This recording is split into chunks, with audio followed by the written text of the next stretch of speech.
want to talk today about the art of story making. And this is something that I feel actually very excited about for a couple of reasons. One, I just wrapped up the Knowing Intensive.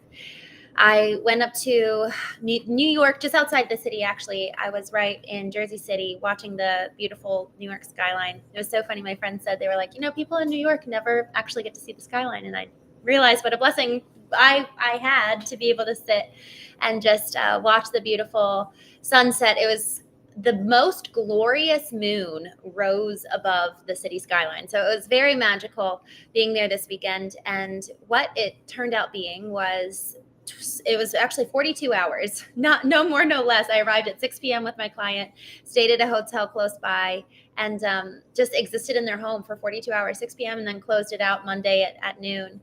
And it was such an incredible time together. And actually, I don't know how much I want to be doing more new business without going through this process. This intensive really facilitated the very essence of what we're going to be talking about today is story.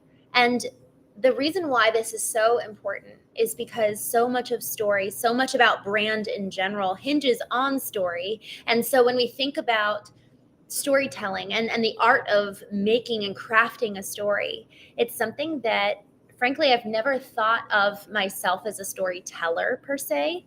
However, this concept of branding and this concept of who am I, it's all wrapped up and tied intrinsically with story.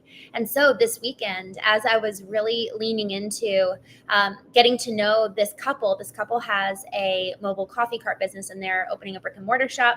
And so they've got the B2B clients, they've got B2C clients, and then they've also got the anticipation to open a franchise. So we're working kind of early on. They've been around for about 4 to 5 years. And so they're very successful with the mobile coffee cart business, but there's just so much runway that we're going to be taking them on. So today, as we talk about the art of story making, I say story making rather than storytelling because isn't that what we're doing every single day? We're making our story. And then it's okay, let me go about telling it.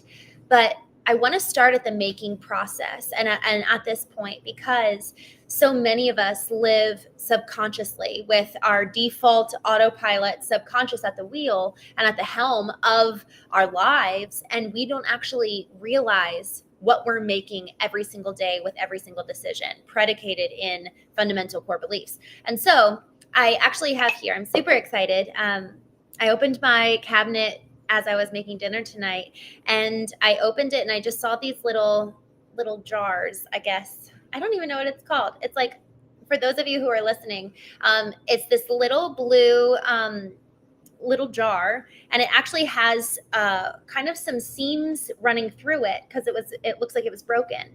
And this pottery is called kintsugi.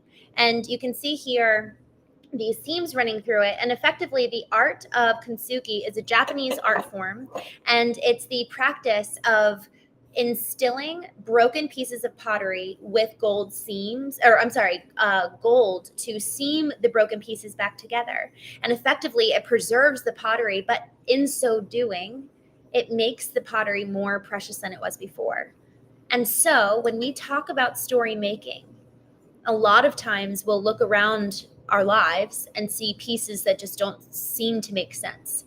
And so in the story making process, so much of making our lives is effectively pulling those pieces of broken pottery back together and choosing the golden seams, which will blend them back into the whole, rather than leaving these pieces behind us because they were broken. So rather, it's instead of viewing these broken pieces or broken aspects about our business, about our personal lives, and viewing it as less than desirable, less than worthy because it was broken, actually, perhaps therein lies the value.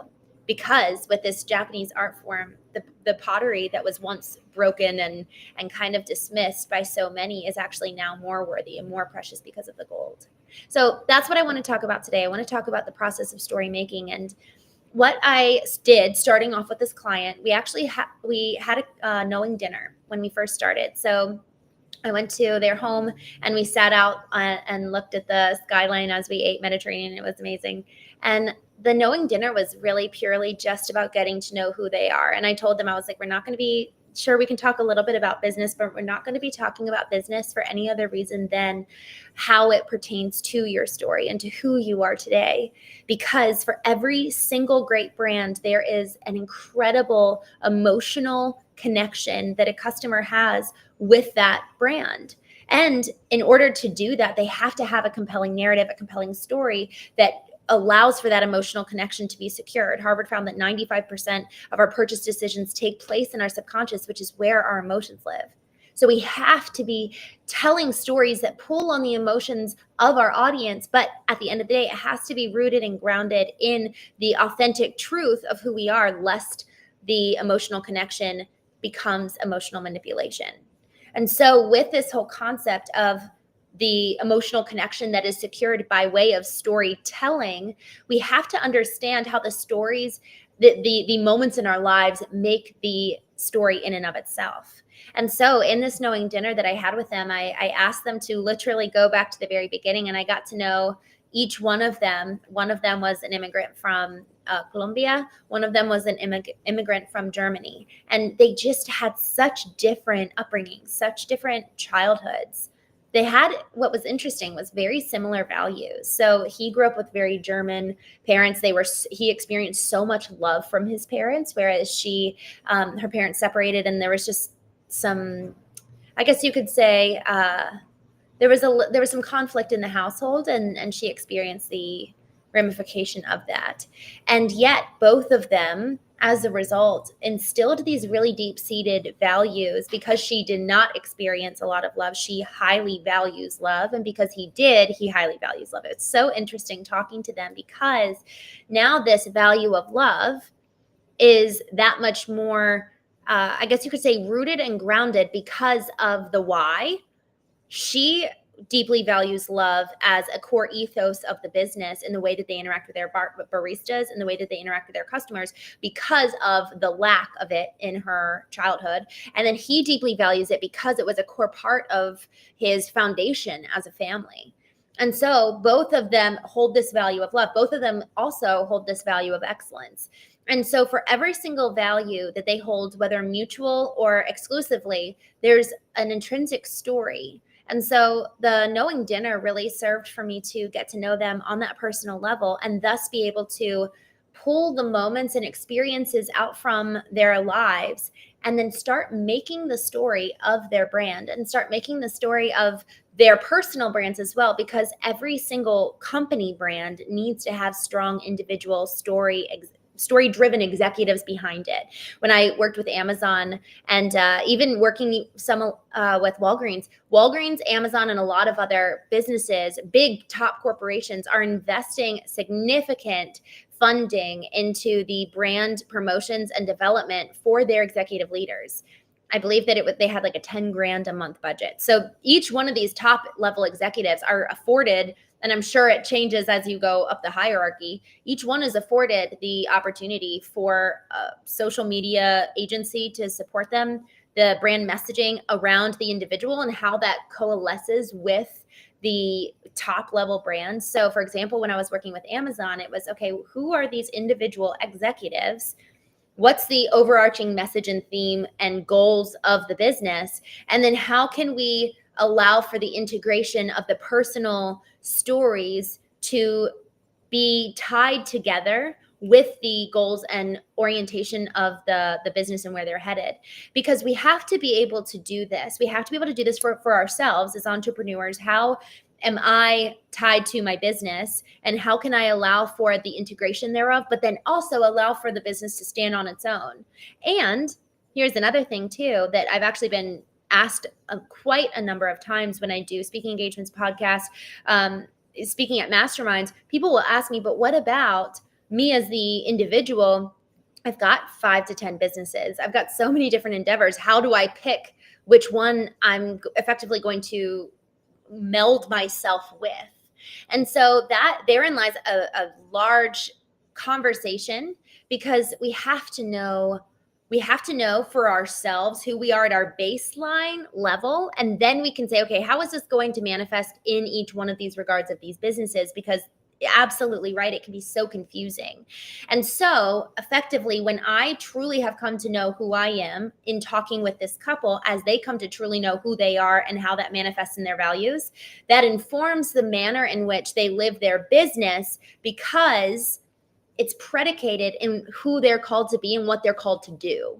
And when I say calling, I mean that I have found the more I interact with so many entrepreneurs, the more I interact with so many high-level executives, the more I find that every single one of them has something innately in them that they feel compelled to accomplish or do in their life. And we see this with, the highest among us, the folks where there's biographies written about them, and you go in and read them, and there's a couple things in common. One, they all have that mission. They all have some semblance of impact that they want to make in the world. And usually it's one or two, it's a handful. It's not 10 to 15 different missions. It's a core mission and then a couple different manifestations of that by way of the businesses that they build. Another thing that they have in common too is that they also have those disparate memories, moments, experiences in their life that so many would deem as broken pieces. Yet what they have done is they have done the very thing that this Japanese art form of kintsugi does, which is bringing the broken pieces, the broken moments of their life, and they make this glorious, triumphant story. And isn't that why we find truly heroic stories so fascinating? And that is the hero's journey. It's the conglomerate and the bringing together of these seemingly disconnected, broken moments that how can you ever redeem yourself from that? And you find all of a sudden the glorious rising of the phoenix from the ashes.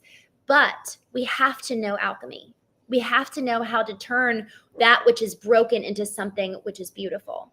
And I was inspired very, very much so this evening. I called Capital One Bank.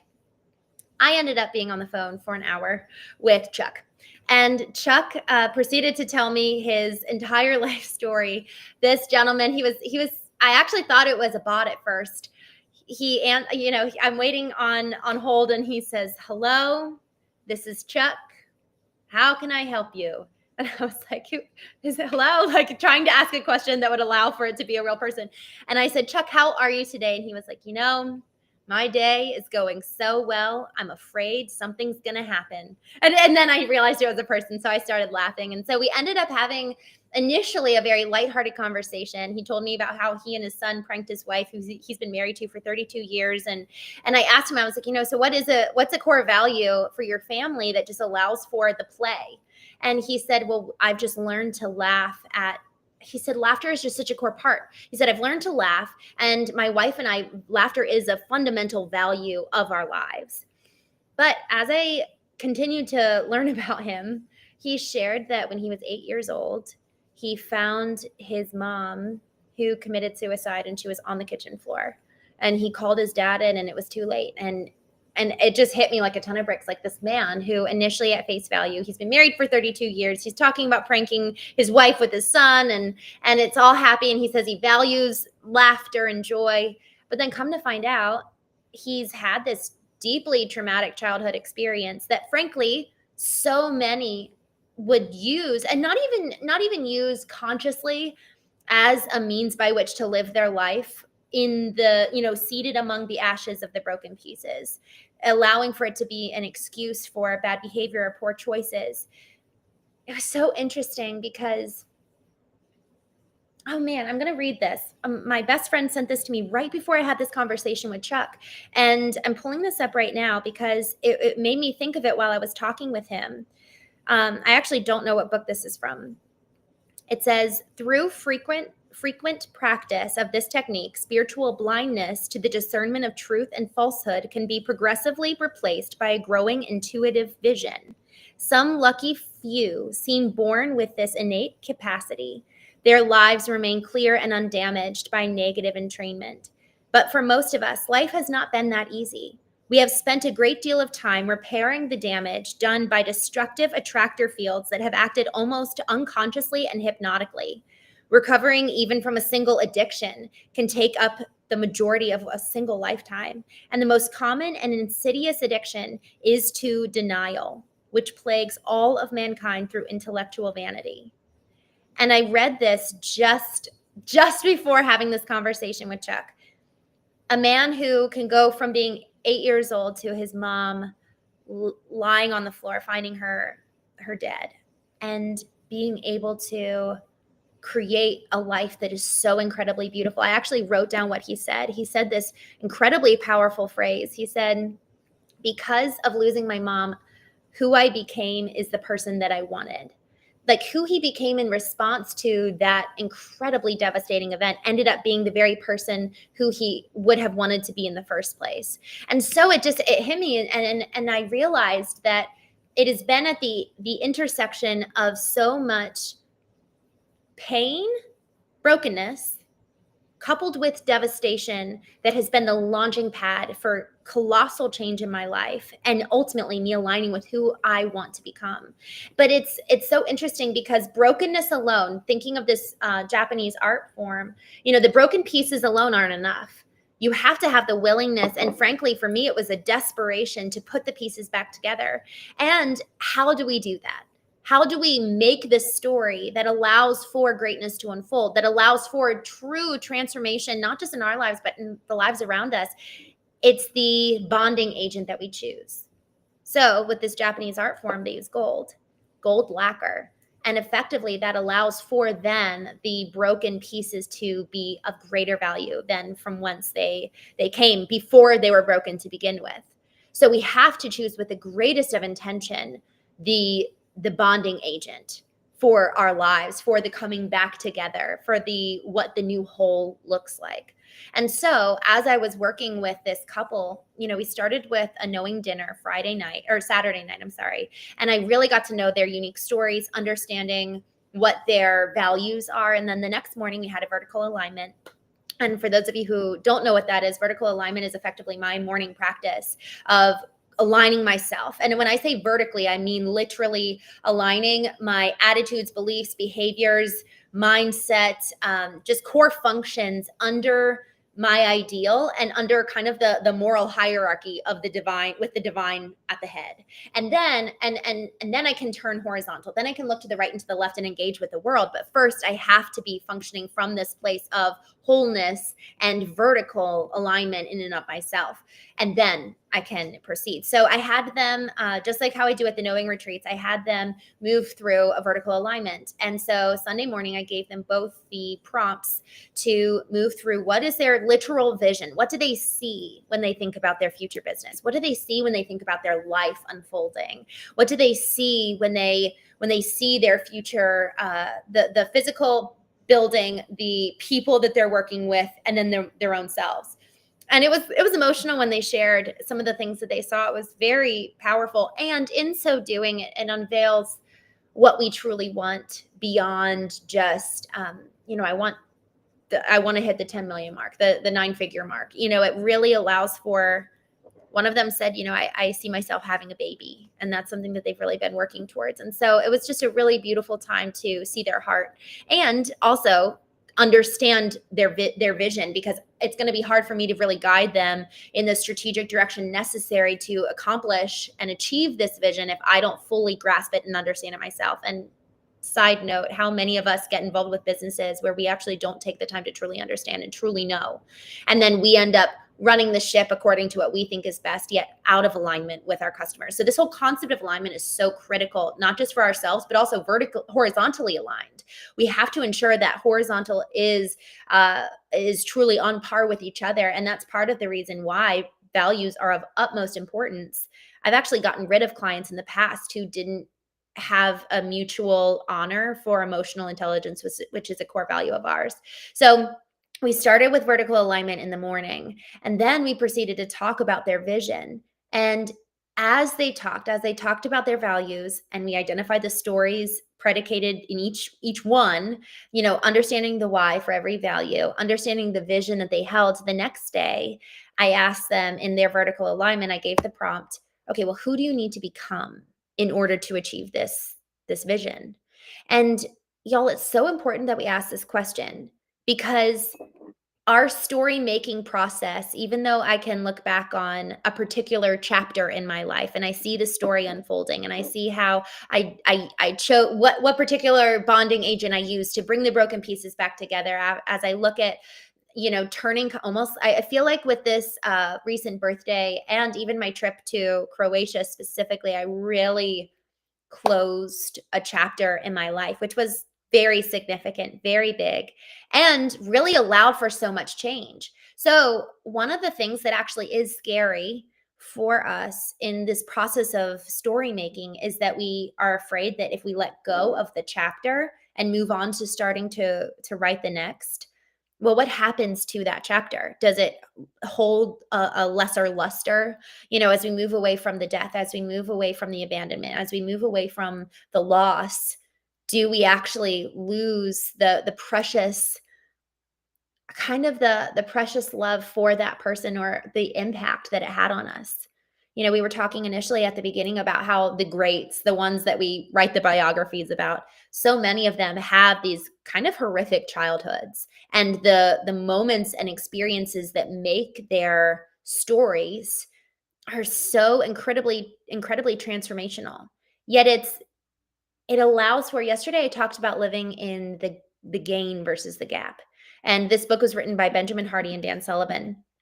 Living in the gain allows for us to keep a thumb on the pulse of the past. It allows for us to continuously turn around and say, wow, look at how far I've come. Look at where I started. Look at where I am today. Oh man, let me not forget that value. Let me not forget that lesson. But then it allows for us to still look towards our ideal, to still look at how far we have to go. And rather than being powered by fear or a lack, we're powered by the abundance of everything that has been thus far. And I had that realization a couple weeks ago. Oh, I love this. I forgot. I had this realization a couple weeks ago that if we stand on the shoulders of the gain and stand on the shoulders of really truly knowing our past, knowing how it shows up in the present, and we choose to look at our story currently today with just so much love, then everything that comes in the future is actually going to be in addition to what is already so good. That is already, and when I say so good, it doesn't mean that it's perfect. It doesn't mean that the broken pieces don't exist in this new concoction that we've made with the bonding agent of our choice. It means that we have agency over our lives. It means that we chose to pick up the pieces and put them back together. And what a blessing that is, because no one else has the driver's seat of our life. We do. We have the agency to decide, how am I now that I've put all the broken pieces back together, what am I going to do with this story? Is it a chapter in the book? Is it the fixation of my life? Because that's another thing too, that I'm sure all of us have seen. Those who make a story now do hold so much attachment to it that they actually can't ever really leave it. And so now whenever you see that person, you see them with their little story and they're like, hey, this is me, this is my story. And yes, they've done the work to heal from their story, but they haven't had the what is it, audacity, bravery, vision to move beyond that. And so we have to, in the story making process, looking at the past, putting the broken pieces back together, identifying how that takes shape now in the present and how it impacts us in the present, and living so clearly now with the vision ahead of me of who do I want to be? What am I called to? And how does the past, how do all of these like little broken pieces and stories that I've made allow for me to be so much more rich in terms of experience? There's a book called Die with Zero, and it effectively talks about the monetary gain that so many of us measure success by is rather to be measured by experiential gain. How much have I experienced life? How much have I lived life? And yeah, there's going to be so many broken pieces if that's how we measure our life, because we're not living safe. We're not living curated. We're not living perfect. That's a hard one for me. It still feels quite daring to enter the arena in a public forum like Teddy Roosevelt talks about. I read his speech a couple weeks ago, and man, it just fired me up. It is so, and actually, oh my gosh, Teddy Roosevelt's quote is akin to how this quote that my friend sent me earlier ends. recovering from even a single addiction can take up the majority of a single lifetime. And the most common and insidious addiction is to denial, which plagues all of mankind through intellectual vanity. The intellect, contrary to its delusions of grandeur, not only lacks the ability to recognize falsehood, and I don't have any more of the quote. Y'all, intellectual vanity leads to denial. Intellectual vanity, man, I'm going to meditate on that, because this is where each one of our intelligences is so incredibly important. The intellectual intelligence is so, man, is it so important. And it's important enough that so many of us spend the majority of our years under 30 dedicated to the cultivation of this intelligence.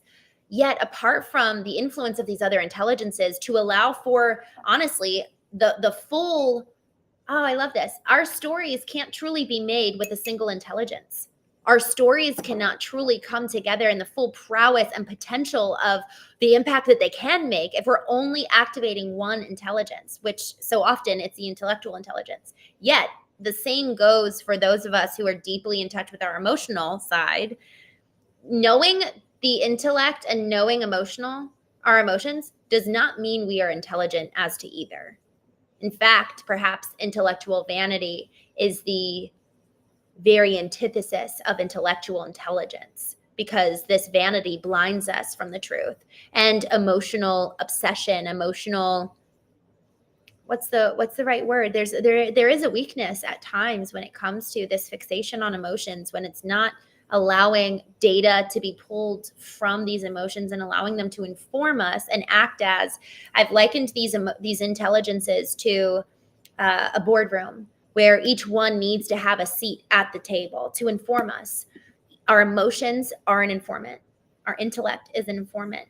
Our spirit is an informant. Our physical body is an informant. And as I've learned last week with Dr. Joe Dispenza, the quantum is an intelligence. And I've got a lot to learn about that.